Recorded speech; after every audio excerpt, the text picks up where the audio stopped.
오늘은 여호와의 절기 세 번째 시간으로 초실절에 대해서 강론하고자 합니다. 여호와 하나님께서 나의 절기들, 여호와의 절기들로 명하신 안식일을 비롯한 절기들을 대대로 지킬 영원한 규례로서 성일로 지키라 명령을 하십니다. 우리가 왜 지켜야 하는가, 어떻게 지켜야 하는가, 그것을 좀 찾아가고 있습니다. 왜 하나님께서는 여호와의 절기들을 정하시고 대대로 영원한 규례로 성회로 모여 지키라고 하시는가? 그 이유가 무엇입니까? 그 이유에서 우리가 왜 지켜야 하는가에 대한 답을 얻을 수가 있습니다.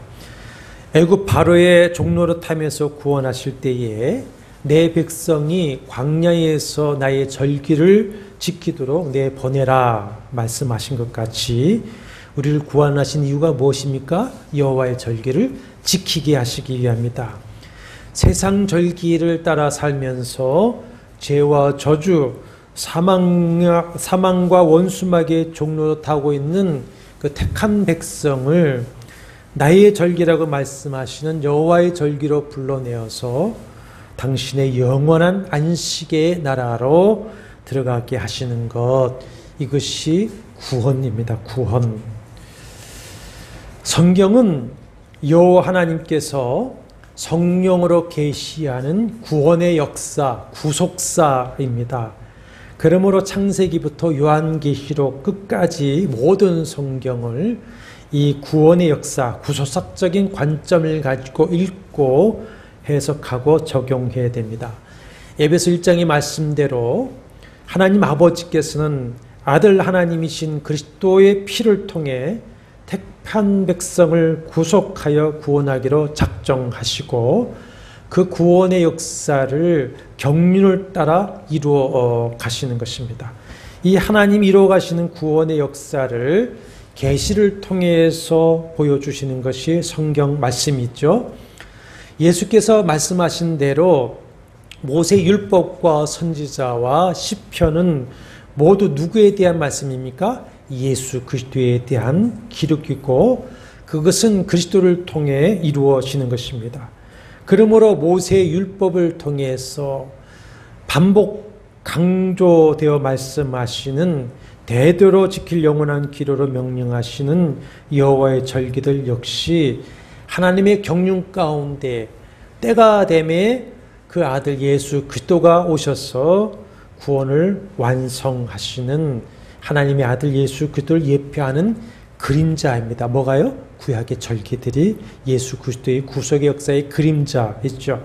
그렇기 때문에 여호와의 절기들을 우리가 살펴볼 때에 항상 먼저는 그 당시 그 이스라엘 백성들에게 주신 절기로서의 의미를 먼저 살펴봐야 하는 것이고 그 다음에 예언과 예표로서 그것이 예수 그리스도의 어떤 구원의 역사를 예표하고 있고 어떻게 예수 그리스도 안에서 성취되고 있는가를 살펴봐야 합니다. 그러므로 오늘도 말씀을 통해서 예수 그리스도를 통한 하나님의 그 깊은 사랑의 은혜를 더 알아가는 시간, 우리의 믿음이 반석 위에 세워져가는 그런 시간이 되시기를 축복합니다.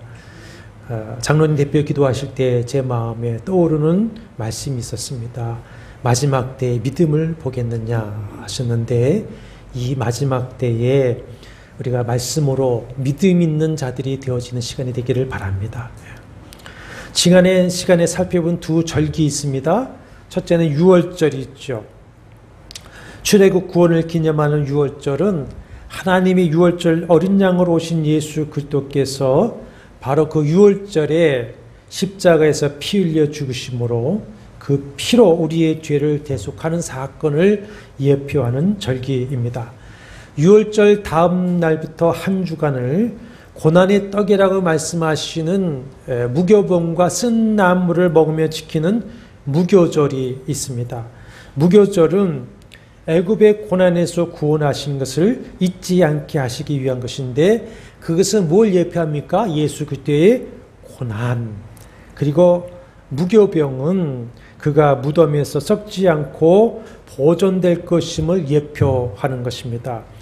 이것에 대해서 사도행전 2장에 보면은 성령 충만받은 베드로 사도가 하는 그 설교 중에 그리스도께서 무덤에서 그 육신이 썩음을 당하지 아니하고 부활하실 것임을 선언하실 때에 다윗을 선지자라고 말하면서 다윗의 시편은 16편을 그 예언으로 인용하고 있습니다.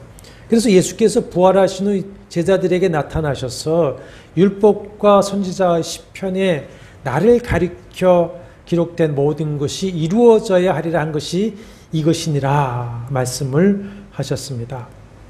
뿐만 아니라 예수 그리스도의 피로 구속받은 그 피로 사유하심과 죄 씻음을 받은 우리 성도, 그와 연합한 성도는 무교병을 일용할 양식으로 먹어야 합니다. 먼저 죄와 세상의 부패함을 버리고 거룩한 삶을 살아야 합니다. 고린도전서 5장 7절과 8절에 너희는 누룩 없는 자인데 새 덩어리가 되기 위하여 묵은 누룩을 내어버리라. 우리의 유월절 양 곧 그리스도께서 희생되셨느니라. 그러므로 우리가 명절을 지키되 여호와의 명절이 있죠. 그러나 사실 그리스도인의 모든 날은 여호와의 명절입니다.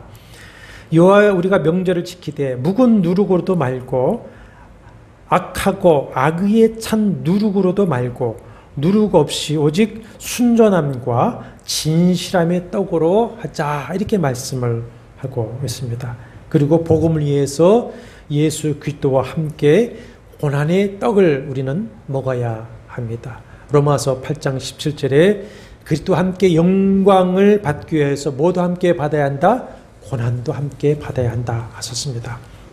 세 번째 절기는 초실절이죠.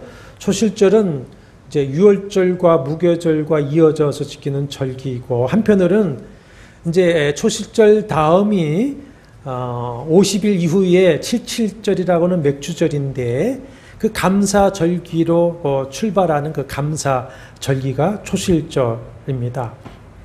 그 시기는 유월절을 지키고 이어서 7일 동안 무교절을 지킨 그 다음날, 그러니까 무교절 마지막 성회로 모인 안식일 이튿날, 지금의 주일이 지키는 절기입니다. 지난 시간에 이제 유월절과 무교절에서 초실절이 이어져야 되기 때문에 이제 결론적으로 간단하게 설명을 드렸는데 오늘은 이제 그 초실절을 주신 그 당시의 의미를 살펴보고 이 초실절이 예수 그리스도는 어떻게 성취되어졌는가를 한번 설명하도록 하겠습니다. 지난주에도 말씀을 했지만 이제 태양력인 10월 11월 가을에 무슨 비가 오죠? 성경에서 말씀하시는 이른비, 가을비가 오면 보리와 밀을 심고 12월에 겨울비를 맞으면서 그 밀과 보리가 자랍니다. 그리고 이제 3월과 4월 봄비, 성경에 말씀하는 늦은 비가 오게 되면 그 곡식이 이제 익게 되죠. 열매를 맺게 되죠. 무교절이 끝나는 안식일 이튿날에 열매를 맺기 시작하는 그 첫 이삭 한 단을 거두어서 감사의 제사를 드리는 것이 초실절입니다. 초실절, 처음 익은 열매를 드리는 날. 가나안 땅 기후에서는 봄에는 이제 6월까지 먼저 보리를 추수하고 그 다음에 밀을 추수하고 가을에는 이제 포도나 올리브 같은 과일을 수확하는데 초실절 때에는 보리 추수를 시작하게 되고 이어지는 이제 77절 50일 이후에 맥주절 때에는 밀을까지 다 추수하고 감사절을 지키게 됩니다. 그런데 보십시오. 이 초실절과 77절은 가나안 땅에 들어가 농사를 지으면서부터 지키는 절기입니다. 그런데 지금 레위기 23장은 어디에서 주시는 말씀입니까? 광야에서 주시는 말씀이에요. 광야. 출애굽한 직후에 광야 생활을 할 때에 주신 말씀입니다. 그래서 10절 보십시오. 이스라엘 자손에게 말하라 이르라 너희는 내가 너희에게 주는 땅에 들어가서 너희 곡물을 거둘 때에 너희의 곡물의 첫 이삭 한 단을 제사장에게로 가져갈 것이요 하셨습니다. 이 말씀은 가나안 땅은 여호와께서 이스라엘에게 주시는 땅이다 말씀하고 있죠. 그렇다면 가나안 땅은 누구의 땅입니까? 여호와의 땅이죠. 아멘이십니까? 이제 25장에 가면은 안식년과 희년에 대한 말씀을 하시는데 25장 23절 한번 보십시오. 가까우니까 25장 23절에 보시면 토지를 영구히 팔지 말 것은 토지는 다 누구 것이다? 여호와 내 것임이라. 너희는 뭐다? 거류민이다. 거류민 나나주에는 소작이다. 땅을 빌려서 농사하는 소작이니요. 동거하는 자로서 나와 함께 있느니라. 이 말씀 참 얼마나 귀합니까? 땅을 주시고는 그 땅에 주님 임마누엘 주인으로서 임마누엘 하시는데 너희는 내 땅에 나 함께하는 자들이다. 내 소작인이다. 그랬습니다. 그러므로 가나안으로 대표되는 땅의 소유권은 누구에게 있습니까? 여호와 하나님께 있는 것입니다. 이스라엘과 모든 사람들은 창조주 하나님, 만주의 주 하나님께 땅을 빌려서 농사는 소작인이고 잠시 동거하는 자인 것이죠. 그래서 히브리서 11장 13절 14절에 보면 믿음의 손조들은 자신들이 어떤 사람이라 했습니까? 이 땅에서는 본향을 찾아가는 외국인과 나그네다. 이렇게 자처하면서 살았다. 이렇게 말씀하고 있어요. 이걸 믿음이죠. 이것이. 가나안 땅뿐 아니라 모든 땅이 여호와 하나님의 것인 줄로 믿습니다. 하나님이 땅을 창조하셨고 사람으로 그 땅을 경작하여 먹고 살면서 땅에서 생육하고 번성하여 땅에 충만하고 땅을 정복하라 하셨습니다. 그리고 하나님께서는 6일 창조를 마치시고 뭐 하셨죠? 안식하셨습니다. 그 안식일은 먼저 창조의 안식일로 시작해서 구원의 안식일인 주일로 성취되었습니다. 그래서 우리가 이 안식일인 주일을 지키는 것은 창조의 안식일, 완성된 구원의 안식일에 참여하는 것인데 그러면서 우리는 뭘 인정하고 고백하는 것이냐? 이 땅의 주인은 누구시다? 하나님이시다. 주권자는 누구시다? 하나님이시다.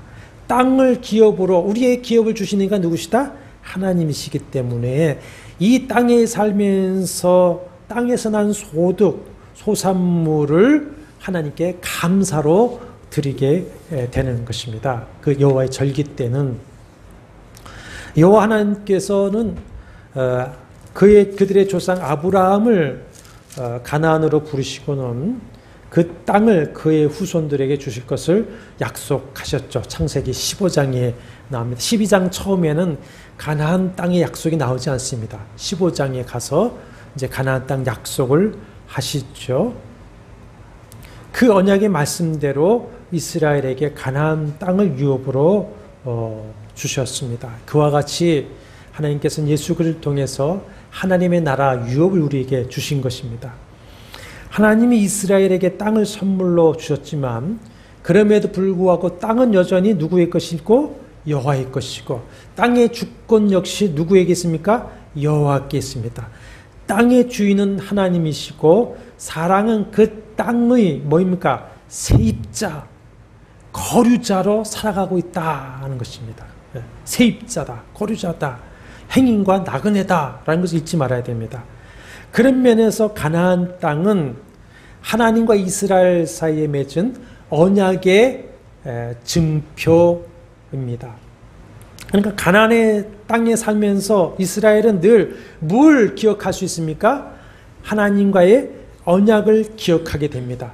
그러면서 하나님과 맺은 대대로 지킬 영원한 언약의 규례를 기억하고 지키면서 살아가야 하는 것이죠. 그러면서 그 하나님 가나안 땅을 보면서 뭘 바라보게 되는 겁니까? 영원한 하나님의 나라를 바라보게 되는 것입니다. 그러므로 그 땅에서 이제 곡식과 열매를 거둘 때마다 그 땅의 주인이신 하나님께 그 주권을 인정하는 의미로 뭐를 하는 거랍니까? 율법의 말씀대로 첫 소산물, 첫 것, 지금의 11조로 하나님께 먼저 뭐합니까? 감사를 드린다는 것입니다. 그래서 10절에 보시면 너희의 곡물을 거둘 때에 너희 곡물의 첫 이삭 한 단을 제사장에게 가져갈 것이다 했고, 14절에서는 너희는 너희 하나님께 예물을 가져오는 그날까지 떡이든지 볶은 곡식이든지 생 이삭이든지 먹지 말라 하십니다. 그러니까 오늘날 우리가 감사절기에 감사의 예물을 드리고 또 매달 수입의 11조를 먼저 구별하여 드리는 의미가 바로 여기에 있는 것이죠. 율법의 말씀은 모든 첫 것, 장자, 그 다음에 첫 곡식, 짐승의 첫 새끼는 다 여호와의 것이다, 이렇게 말씀하고 있습니다. 왜 그러냐? 세 가지가 있습니다. 첫째는 바로 유월절 때문에 그렇습니다. 애굽에서 구원받는 그 유월절날 하나님께서는 10번째 재앙으로 애굽의 모든 장자와 첫것을 죽이시면서 이스라엘을 구원하셨죠. 그런데 유월절 어린 양을 잡아 그 피를 문설주와 인방을 바르고 그 집안에 있는 이스라엘의 모든 장자와 첫것 짐승들은 다 구원을 얻습니다. 그러므로 모든 것의 첫것을 드린다고 하는 것은 뭘 인정하고 감사하는 겁니까? 구원의 주님, 생명의 주님을 인정하고 감사하는 것입니다. 두 번째, 모든 첫것을 여호와께 드리는 것은 모든 소유의 주인이신과 그 주권을 인정하는 것이죠. 우리 10절과 11절 우리 다시 한번 읽어보겠습니다. 시작. 이스라엘 자손에게 말하여 이르라. 너희는 내가 너희에게 주는 땅에 들어가서 너희 곡물을 거둘 때에 너희 곡물의 첫 이삭 한 단을 제사장으로 가져갈 것이요. 제사장은 누구를 위하여? 너희를 위하여 그 단을 여호와 앞에 기쁘게 받으심이 되도록 흔들어 안식 이튿날에 흔들 것이다 했습니다. 제사장으로 가져가라고 했는데 언어에서는 그 제사장, 대제사장께 가져갑니다. 제사장들에게 첫 이삭 한 단이라고 했는데 우리말로는 왜 한 단이라고 했는데 언어는 오멜입니다. 한 오멜.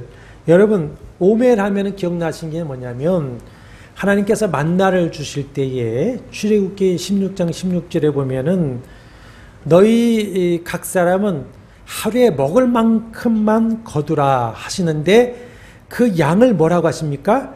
한 사람의 한 오멜씩 거두라 했습니다. 그러니까 한 오멜은 약 2.2리터의 양이라고 그러죠.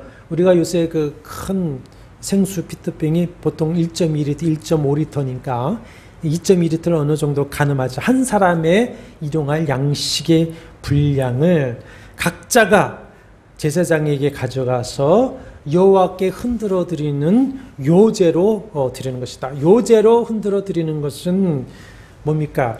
자신을 드리는 것이고 하나님께서 기뻐 받으시기를 원해서 하나님께 흔들어 드리는 것입니다. 12절 13절에 기록된 그 제사의 종류를 한번 보시면 첫째는 이제 이렇게 곡물의 첫 이삭 한 단을 요제로 드린 후에 그 다음에는 이제 개인 제사라기보다는 공동 제사인 것 같습니다. 공동 제사인 것 같은데 1년 된 흠없는 순양을 여호와께 번제로 드리고 유월절 때도 그렇죠. 각 사람이 어린 양을 잡는 게 아니라 식구별로 단위별로 어린 양을 잡듯이 그런 것 같습니다. 1년 된 흠없는 순양을 여호와께 번제로 드리고 또 소제로는 보십시오. 기름 섞은 고운 가루 10분의 2 에바 10분의 2 에바는 약 4.4리터 정도 많은 양이죠. 이것을 여호와께 화제로 태워서 드리고 큰 소제입니다. 2.2리터니 떡이니까. 그 다음에 짐승의 제물과 소제의 제물을 이제 화제로 드릴 때 뭘 부어 드립니까? 전제를 부어 드립니다. 포도주 4분의 1 흰을 쓸 것이다. 약 1리터 정도라고 합니다. 1리터 정도의 포도주를 번제와 소제의 제물을 드릴 때 부어서 화제를 드립니다. 그러면 포도주를 불 위에 싹 부으면 뭐가 있습니까? 향이 났죠. 영계와 향이 나. 그것을 가리켜서 여호와께 향기로운 냄새가 된다 말씀을 하고 있습니다. 근데 사도 바울은 디모데전서 4장 6절에서 자기의 임종을 앞에 두고 하는 말이 전제와 같이 내가 벌써 부어지고 나의 떠날 시각이 가까웠다. 그러니까 전제는 뭡니까? 자기 헌신, 자기 희생을 말하는 것이죠. 이렇게 초실절에 드리는 제사는 감사와 함께 자기 헌신을 다짐하는 것이고 그것이 하나님이 기뻐 받으시는 향기로운 예배라 말씀하고 있습니다. 그러니까 우리가 주일을 비롯한 모든 예배는 어떤 예배가 되어야 됩니까? 향기로운 예배가 되어야 되는 것이죠. 이렇게 곡물의 첫 이삭 한 단을 드리는 것은 대표성 원리를 가지고 있습니다. 그러니까 부분이 전체를 대표하는 원리죠. 부분을 드림으로써 전체를 드리는 고백이 됩니다. 우리가 구원받는 것도 그렇습니다. 예수 그리스도를 통해서 구원받는 것도 로마서 5장에 보면 대표성 원리로 설명을 하고 있습니다. 아담 한 사람을 통해서 죄와 사망이 왔듯이 마지막 아담 예수 한 사람으로 말미암아 은혜와 생명이 왔다. 이렇게 말씀을 하고 있죠. 그러니까 곡식 첫 이삭 부분 첫 이삭을 드림으로 일용할 양식이죠. 첫 일용할 양식을 드림으로 뭘 드리는 겁니까? 삶을 드리는 겁니다. 삶을. 부분을 드림으로써 전체의 주인이 누구시다? 하나님이시다. 그것을 고백하는 것이고 첫 수확을 이제 드림으로써 이제 앞으로 그의 전체의 수확이 하나님의 은혜의 선물이다라고 하는 것을 고백하면서 이 첫 이삭, 첫 열매를 주신 주님께서 그 줄기, 그 나무와 가지에 앞으로 맺을 모든 열매에 복을 주실 것이라고 하는 것을 믿음으로 바라보며 감사하는 것이 초실절입니다. 그러니까 초실절의 감사는 이미 허락하신 은혜와 더불어서 앞으로 있을 은혜를 바라보면서 하는 감사죠. 이미 주신 은혜뿐만 아니라 앞으로 베풀어 주실 은혜에 대한 감사, 그것이 초실절 감사입니다. 오늘날 신약의 성도들 역시 주일 성수를 하면서 우리의 남은 모든 날들의 주인은 주님이시다라고 하는 것을 인정하고 고백하고 또 11조와 감사를 통해서 하나님 우리에게 복을 주셨고 복을 주실 것이다라고 하는 것을 감사하고 고백하고 인정하는 것입니다. 여호와 하나님께서 당신이 언약한 땅을 주셔서 이제 그 땅에 들어가 농사를 지으며 살 때에 너희가 초실절과 칠칠절과 같은 감사절기를 반드시 지키라. 그것을 광야에서부터 명령하신 특별한 이유가 있습니다. 목축과 함께 보리와 밀농사 또 과일을 재배하면서 살아가는 가나안 땅에는 바알과 아세라로 대표되는 풍요의 신을 주신으로 섬기고 있었습니다. 가나안 7족속은 바알과 아세라가 비를 주고 풍작과 다산의 복을 주는 신입니다. 남신과 여신이죠. 반면에 이스라엘은 조상 때부터 아브라함 때부터 주 산업이 뭐죠? 목축입니다. 목축. 예, 목축입니다. 출애굽 이후에 광야 40년 생활할 때도 농사를 할 수 없는 것이고 겨우 뭐 하는 겁니까? 목축이었습니다. 목축. 예. 그런데 이 여호와라고 하는 이스라엘의 신 하나님이 주변의 여러 민족에게 알려지기 시작한 것은 사실은 언제부터입니까? 광야 생활 때부터입니다. 광야. 그때부터 이스라엘의 하나님 여호와라는 것이 모든 민족들에게 이제 알려지기 시작을 했었어요. 근데 그 당시는 다신론 사회이죠.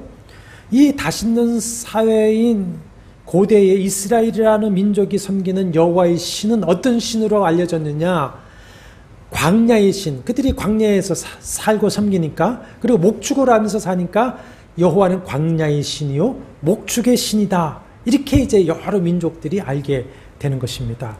이스라엘 사람들도 400년간 다신론 사회인 애굽에 살면서 다신론적 신앙관이 자리 잡았을 것이고, 그래서 여호와 하나님께서 모세를 통해서 자신을 백성들에게 소개하실 때 나는 너희 조상 아브라함과 이삭과 야곱의 하나님이라고 하시면서 나는 자존자요, 그 다음에 유일신이다, 이렇게 말씀을 합니다. 유일신이다. 신명기 6장 4절에 이스라엘아 들으라, 우리 하나님 여호와는 오직 유일한 여호와이신이다 그랬습니다. 오직 유일한 여호와시라고 하는 것은 하나님만이 참 신이시다, 이런 말씀이에요. 그러나 이스라엘은 다신론 사회인 애굽에서 400여 년을 살았죠. 400여 년 살면은 그들의 정신세계는 그 세계에 있는 겁니다. 그리고 다시 가나안 땅에 들어갔는데 그 가나안 땅도 어떻습니까? 다신론 사회입니다. 그래서 이스라엘 백성들은 늘 다신론적 신앙에 물들어 있었습니다. 그래서 우리가 선지서를 보면은 하나님의 책망과 백성들의 대답을 보면은 이스라엘 백성들이 여호와 하나님을 아주 떠나고 잊어버리고 섬기지 아니한 것이 아닙니다. 문제는 뭡니까? 그들이 여호와도 섬기고 다른 신들도 같이 섬겼다, 그것이에요. 다신론적인 신앙을 했죠. 그러니까 이스라엘이 광야에서는 그 광야의 신이고 목축의 신인 여호와를 섬겼는데, 이제 가나안에 들어가서 농사를 하는데 생전 농사를 해본 적이 없습니다. 그러니까 가나안 족속들에게 농사를 배우죠. 그들에게 배우는데 그 가나안의 농사와 풍요와 다산의 신인 바알과 아사랴를 배워서 함께 섬기게 되는 것입니다. 그래서 농사의 수확을 하고는 그 풍요와 농사의 신인 바알과 아사랴가 수확을 주었다, 이렇게 여기고 거기에 감사하게 되는 것이고, 또 신명기 8장의 말씀에 보면은 너희들이 가나안에 들어가서 여러 가지 이제 기업을 가지고 농사도 짓고 해서 배불러 지면은 교만해져서 하나님을 잊어버리게 되지 않겠느냐, 그렇게 된 겁니다. 그래서 여호와께서는 하나님이 주시는 그 가나안에서 농사여 곡식을 거둘 때는 반드시 초실절과 칠칠절을 지켜서 여호와께 감사하라 명령을 하시는 것입니다. 그렇게 함으로 해서 하나님의 하나님 되신 땅의 주인과 주권이 하나님에게 있고 모든 생사화복을 하나님이 주시는 것이다 라고 하는 것을 잊지 않게 하시기 위함입니다. 그런데 이것을 잊어버리고 지키지 않을 때에 하나님께서 이스라엘을 징계하십니다. 어떻게 징계하십니까? 하늘문을 닫아 이른 비와 늦은 비를 내리지 않습니다. 황충을 보내 열매를 다 먹게 하십니다.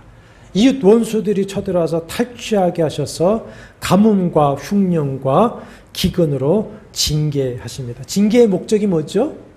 너희가 깨닫고 회개하고 돌이켜서 하나님과의 바른 관계를 회복하라.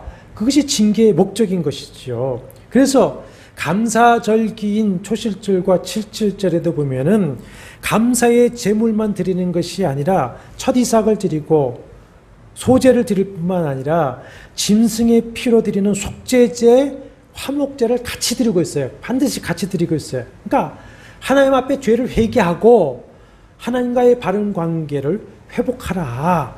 그래서 항상 속죄제와 화목제를 같이 드리게 되는 것입니다. 그렇다면 신약의 성도인 우리는 이제 이 초실절은 예수 그리스도의 어떤 면에서 대한 예표이고 그리스도의 어떤 구속 사역을 예표하고 있는 것인지 살펴봐야 되지 않겠습니까? 지난 시간에 결론을 말씀을 드렸지만 오늘은 이제 더 구체적으로 말씀을 해보겠습니다. 자, 첫 이삭 한 단을 드리는 초실절은 언제 했죠? 무교절 절기를 마치는 그 안식일 이튿날 유월절 어린 양으로 오신 그리스도께서 유월절 그날에 십자가에서 피를 흘리며 자기 몸으로 속죄 제사를 드리고 주고 장사 지내셨습니다. 그러나 하나님께서는 그의 몸이 무덤에서 썩지 않도록 보존하셨습니다. 이것이 무교절 안에 포함된 내용이죠. 그리고 안식일 이튿날 지금 주일에 예수 그리스도는 죽은 자 가운데서 부활하셨습니다. 이것을 가리켜서 신약 성경은 예수께서 부활의 첫 열매가 되셨다 이렇게 선포를 하고 있습니다. 우리 고린도전서 15장을 찾으면서 들어보십시오. 고린도전서 15장에 보면은 고린도 교회에 부활을 믿지 못하는 교인들이 많이 있었습니다. 부활이 없으니 소망이 없죠. 믿음도 헛것처럼 생각되어지죠. 그래서 예수의 부활과 성도의 부활에 대한 확신을 불어넣기 위해서 첫 열매와 나중 열매를 비유로 말씀하고 있습니다. 그래서 먼저 하는 말이 만약 부활이 없고 우리의 믿고 바라는 것이 다만 이 세상뿐이면 우리의 믿음은 헛것이고 세상 사람 중 가장 불쌍한 자가 될 것이다. 이렇게 말하면서 20절에서 23절을 이렇게 또 말씀하시죠. 한번 같이 읽습니다. 그러나 이제 그리스도께서 죽은 자 가운데서 다시 살아나사 잠자는 자들의 첫 열매가 되셨도다. 사망이 한 사람으로 말미암았으니 죽은 자의 부활도 한 사람으로 말미암는도다. 아담 안에서 모든 사람이 죽은 것 같이 그리스도 안에서 모든 사람이 삶을 얻으리라. 그러나 각기 자기 차례대로 되리니 먼저는 첫 열매인 그리스도요 다음에는 그가 강림하실 때에 그리스도에게 속한 자요 하셨습니다. 예수께서는 유월절에 하나님의 유월절 어린 양으로 십자가의 대속에 피를 흘리며 죽으셨죠. 그리스도로 죽으신 것입니다. 그리스도로. 이것을 가리켜서 히브리서는 이제 9장에 보면 이렇게 말씀을 하셔요. 그리스도께서 대제사장으로서 참것의 그림자인 손으로 만든 그 성소에 들어가지 아니하시고 손으로 짓지 아니한 온전한 장막 하늘 성소에 들어가서 그 십자가는 하늘이죠. 하늘 성소에 들어가서 우리를 위해 짐승의 피가 아니라 오직 자기의 피로 영원한 속죄를 단번에 이루셨다. 이렇게 말씀을 하고 있고 레위기 23장 13절에서 제사를 가리켜서 여호와께 향기로운 냄새라고 했는데 이런 예수 그리스도의 십자가의 희생의 제사를 가리켜서 에베소서 5장 2절에서는 그리스도께서 우리를 위하여 자기를 버리사 향기로운 제물과 희생 제물로 하나님께 드리셨다. 구약의 희생 제사가 그리스도에게서 성취하셨음을 말씀하고 있죠. 근데 그 유월절 어린 양으로 죽으신 그리스도는 무교절 이튿날 안식일 이튿날인 초실절에 죽은 자 가운데서 처음 살아나신 것이죠. 그날 아담 범죄 이후로 모든 인류가 벗어날 수 없었던 사망의 굴레를 첫 번째로 깨트리시고 부활하신 것이 누구십니까? 예수 그리스도. 그래서 부활의 첫 열매가 되셨다라고 하는 것입니다. 그러면 이렇게 첫 열매, 첫 이삭을 우리가 드리는 것이죠. 첫 열매, 첫 이삭을 수확했다고 하는 것은 그 첫 열매, 첫 이삭이 붙어있던 그 줄기, 그 나무 가지에 다른 곡식, 다른 열매도 열매 맺어 수확할 것이다. 그것이거든요. 그래서 고린도전서 15장과 데살로니가전서 4장에 보면은 예수 그리스도의 부활로 말미암아 그를 믿는 모든 성도들 역시 장차 그가 호령과 천사장의 소리와 하나님의 나팔 소리로 친히 하늘로부터 강림하실 때에 예수 그리스도를 믿고 잠든 모든 성도는 호련히 신령한 몸으로 부활하여서 영원히 그리스도와 함께 살게 될 것이다. 이렇게 선포하고 있습니다. 이 예표로서 예수께서 십자가에서 운명하실 때 어떤 사건이 일어났었느냐? 마태복음 27장 51절 53절에 보면은 예수께서 십자가에 운명하실 때 무덤이 열리며 자던 성도들의 몸이 많이 일어납니다. 그리고는 예수 부활 후에 무덤에서 나와서 거룩한 성 예루살렘에 들어가서 많은 사람이 보였다. 그러니까 예수의 부활을 죽었던 자들이 일어나서 보여주고 있어요. 예. 로마서 6장 1절과 8절에서 아주 중요한 말씀을 하십니다. 세례에 대해서 말씀을 하시는데 로마서 6장에는 그들을 믿고 세례를 받는 자는 그와 연합하여서 그와 함께 죽고 장사 지낸 바 되었다가 그와 함께 다시 사는 것이다. 이렇게 말씀하고 있어요. 근데 그 5절의 말씀의 의미는 이런 것입니다. 그리스도와 함께 연합한 자는 이미 부활하신 주님과 연합한 자가 되었다. 그것은 뭡니까? 예수 그리스도를 믿고 연합한 자는 이미 어떤 자입니까? 부활의 생명을 가지고 있는 사람이다라고 하는 말씀이에요. 그러니까 우리가 장차 그리스도께서 강림하실 때에 믿는 성도인 우리는 신령한 몸으로 부활할 것입니다. 아멘이십니까?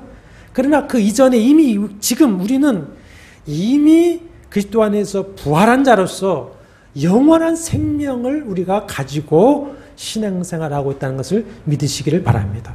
우리는 이미 부활의 생명을 가지고 있는 것이에요.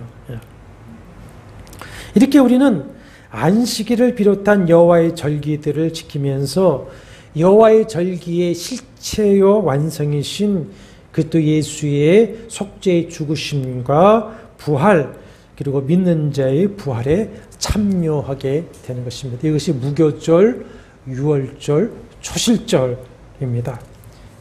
그리고 이제는 이제 칠칠절, 맥주절로 이어지겠죠. 그러므로 사랑하는 여러분, 예수 그리스도 안에서 얻는 속죄의 구원과 부활의 소망에 대한 믿음을 확고하게 가지시기를 바랍니다.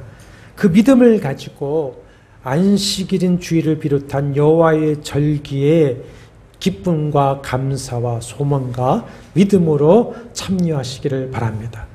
그리고 그리스도의 피로 정결함을 얻은 하나님의 거룩한 성도로서 무교병을 일용할 양식으로 삼으시길 바랍니다. 그리고 그리스도의 제자로서 고난의 떡을 감사와 기쁨으로 먹길 바랍니다. 그래서 사도 바울이 임종을 앞두고 고백하는 것 같이 나는 선한 싸움을 싸우고 나의 달려갈 길을 마치고 믿음을 지켰으니 이제 후로는 나를 위하여 의의 면류관이 예비되었으므로 의로우신 재판장이 그날에 내게 주실 것이라. 아멘입니까? 그 부활의 날을 위해서 우리가 찬양했죠? 예수의 길. 그 좁은 길을, 그 길이 비록 고난의 떡을 먹는 길이지만 성령을 의지해서 끝까지 걸어갈 수 있게 되기를 축복합니다. 그러기 위해서 매일매일 어떻게 해야 되느냐? 지난주에도 결론의 말씀으로 드렸습니다. 우리 자신을 하나님이 기뻐하시는 거룩한 산제물로 드리는 영적 예배의 삶을 살아가시기를 바랍니다. 그래서 매일매일이 뭐가 되어야 됩니까? 구원과 기쁨과 감사와 축복의 여호와의 절기가 되시기를 주의 이름으로 축원합니다. 주 예수 그리스도의 은혜와 하나님의 사랑과 성령의 교통하심이 너희 무리와 함께 있을지어다. 아멘.